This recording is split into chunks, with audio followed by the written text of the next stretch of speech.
Hello viewers, ఈ video చేయడం కోసము నేను ఎన్ని రోజుల నుంచి వెయిట్ చేస్తున్నానో. పేషెంట్స్కి ట్రీట్మెంట్ ఇచ్చే టైం అంతా అనుకునేదాన్ని, స్కాన్స్ చేసుకునేటప్పుడు అనుకునేదాన్ని వీళ్ళందరికీ ట్విన్స్ అయిపోయిన తర్వాత అందరూ 1 మంత్ గ్యాప్లోనే ఖచ్చితంగా డెలివర్ అవుతారని నాకు ఐడియా ఉంది.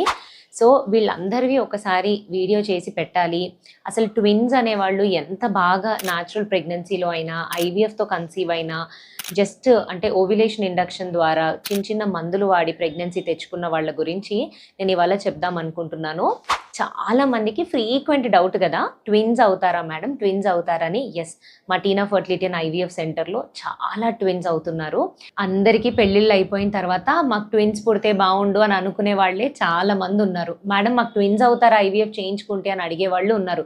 ఒకేసారి ట్విన్స్ చేసేయండి మేడం అని అడిగే వాళ్ళు కూడా ఉన్నారండి. మా టీనా ఫర్టిలిటీ అండ్ ఐవీఎఫ్ సెంటర్లో అసలు ట్విన్ డెలివరీస్ ఎలా అవుతున్నాయి, ఎలా కన్సీవ్ అవుతున్నారు, ట్విన్ డెలివరీస్ మేము ఎలా చేస్తున్నాము, ఇవాళ కేస్ రిపోర్ట్స్ మాట్లాడదాం అనుకుంటున్నాను.